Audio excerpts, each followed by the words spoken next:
నా మొదటి పాట నేను రాసుకున్న పాట.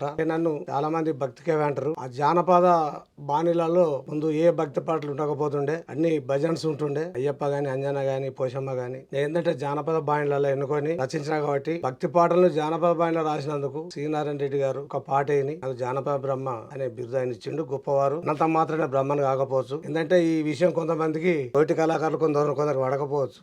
వారి ఉత్సాహంతో ఇచ్చినందుకు మేము ఆ గురువులాగా మన్నించి సరే దాన్ని స్వీకరించి, ఎందుకంటే జానపద బాణి రాసినందుకు జానపద బ్రహ్మ అన్నారు. కానీ నేను గొప్పవాడని మా శ్రీనారెడ్డి గారి అంత పాద విలోమం కాదు. కానీ నా బాణీని రాసుకున్నా భగవంతుని పాట. కొండగట్టులో వెలసిన అంజన్నా మా అండాదండ నీ ఉండాలని కొబ్బరికాయలు పూలు పండ్లు పలహారాలు నీకు దెత్తిమయ్యా.